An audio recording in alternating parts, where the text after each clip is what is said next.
Alright guys, welcome back, and in this video I'm going to be teaching you guys a program that is pretty much the reason why I got kicked off of a fantasy hockey website. And if you don't know what fantasy hockey is, then I'll explain it in like 2 seconds. It's pretty much a game that you can play on the computer, and you can actually bet money for it. A lot of people do. That's what I was doing.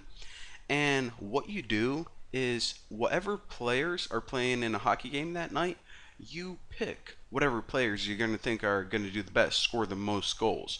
And whoever picks whatever players correctly and they do score the most goals, then they win the money.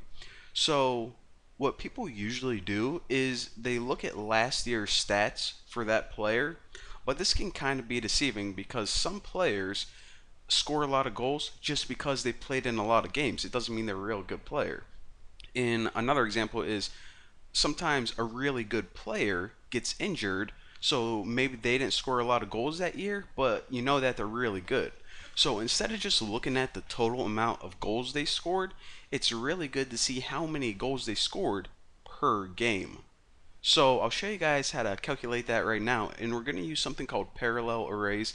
And if you guys don't really understand how fantasy hockey works or anything like that, it's going to be real simple to follow along. You guys are going to, I don't know, probably want to play by the end of this tutorial. So we're going to be creating a couple arrays and looping through them all at the same time. So let's go ahead and make a counter variable. And what we're going to do is we're going to make our first array of players. Now say that we only want to test 5 players right now, but usually this is like 500 or everyone in the entire NHL or whatever it is.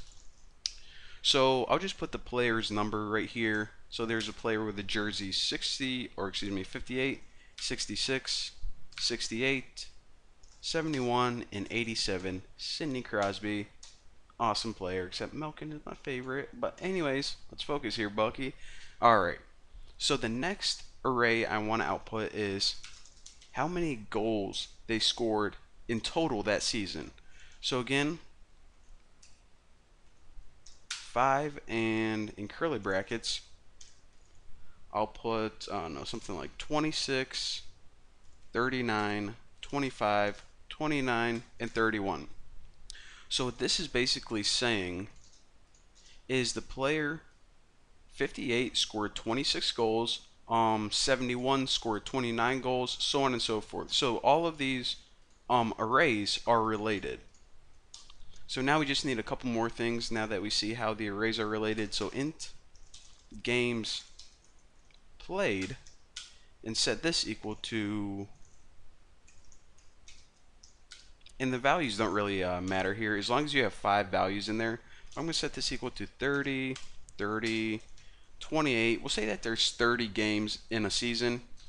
So a couple players played in all the games, and of course this player only played in 28, and this player, he got hurt, so he could only play in 26.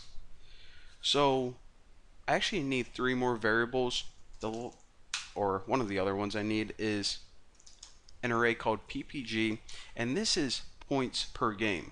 So again, this is how many goals they scored, but it doesn't tell you who's the best because we want to find out how many goals did they score per game. So for example, let's look at something. So this guy, he played in 30 games, but he scored 39 goals. So it's better than this guy who scored, or excuse me, played in 30 games, but he only scored 26 goals. So again, this guy would be better, and you guys are going to see real easy later on what I'm talking about. So the last thing that we need is a float, and this is going to store the best, pretty much the best players' points per game, and we'll just set this equal to 0.0 right now. And the last thing we need is int best player. So I know that those are a lot of variables in arrays, but it actually only takes like 3 or 4 lines of real code aside from the loop to figure everything out. So now I'm just going to create a basic for loop, and again, the idea of this for loop is to loop through all of these players one by one and calculate their points per game average. Very simple stuff.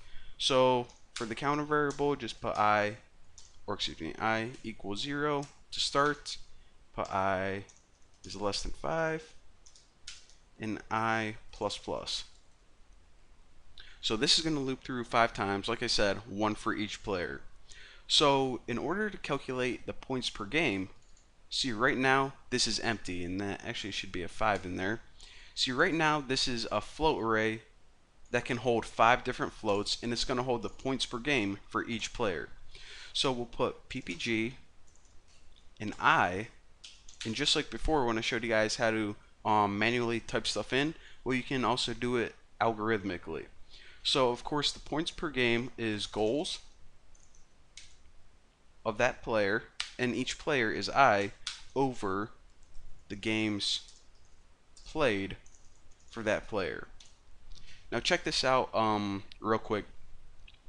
The points per game is pretty much a statistic, and any statistic we want to make sure to include the decimal point. It's a float.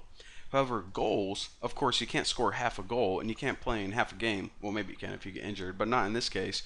So what we want to do is, since we're looking for a float right here, we need to typecast these ints into floats.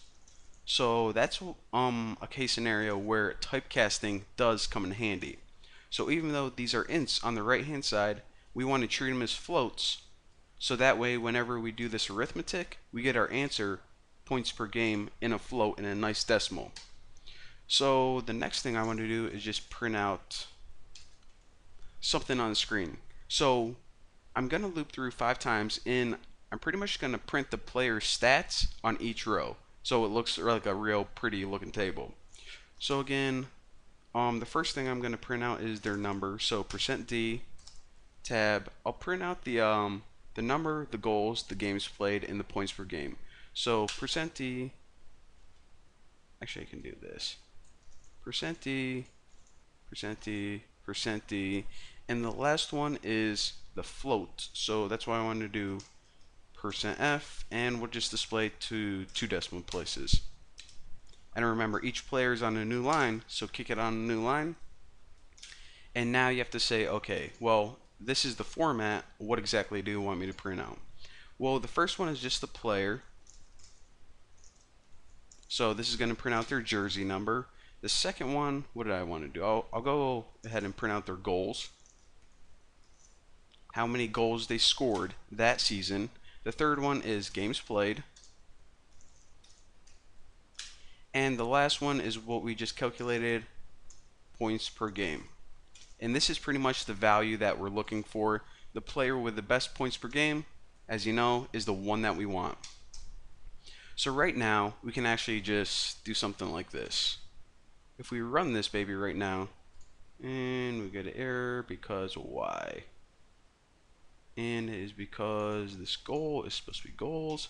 Alright, now try this again, and check it out. So this is what we have right now. The player 58 scored 26 goals in 30 games, so he had an average of 0.87 goals per game. The player 66, he looks like the best because he scored 39 goals in 30 games, 1.3 points per game. This guy down here, 87, pretty good too. He scored 31 goals, not anywhere near the most, but it only took him 26 games to do it, so that's why his stats are so high. So we could actually just finish this right now and say, okay, find the one with the highest points per game. It's 66, easy enough. However, the problem with this is whenever you're doing this for an entire league, whether it's a soccer, a football league, or a hockey league, looking through all that data can be kind of painstaking. So what I like to do is add a really simple condition right here that just at the end, it just tells you who the best player is. And this is actually really easy to do. So of course, we get the best player based on their points per game. So we'll say that if points per game for whatever player you're currently looping through is greater than the best points per game, and again, this is going to say, okay, the first time, we'll say that the first player is the best, since by default it's 0. And then every other time, so right now on the first loop, 58 is the best. On the second loop, it's going to say 66 is the best. And he's going to remain the best as long as no one beats him out. So as long as no player is better than the current player with a high score, I guess you could call, And the logic that we use to do that is this. Should probably type this out before I start talking. And the best player, which you stored right there, is equal to player I. Where you at, player I? And I'll actually just finish this program real quick, and then I'll explain to you guys what this last line does. So printf, and I'll kick this to a new line too. I'll put the best player is %d,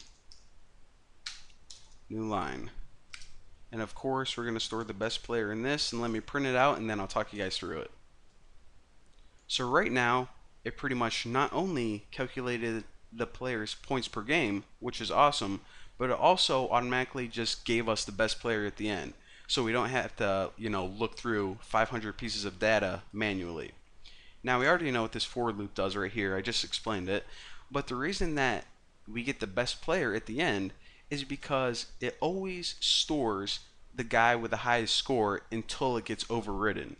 So this is the player you're looping through, and this condition is only going to be true if they're better than the current best points per game player.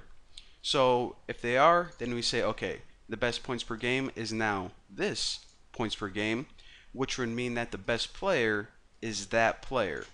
Again, both I, which in this case would be 0, 1. Pretty freaking sweet.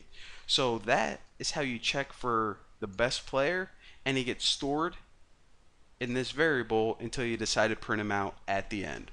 So if you guys don't quite understand how fantasy hockey works, then at least you understand how to loop through, and these are called parallel arrays. They're pretty much arrays that you can use in parallel with each other. For example, every player has goals, games played, and points per game. And well, whenever you're making something like a spreadsheet or something like that, you're going to use these a lot. So well, that's actually all I have for you for now. I don't want to blow your brain up. So I'm going to go cheat at fantasy hockey a little more. If you wanted to, I welcome you. If you want to add some more columns, then add them, post them on my forum so I can check them out. I'd love to see them. But for now, thank you guys for watching, and I'll smile you later.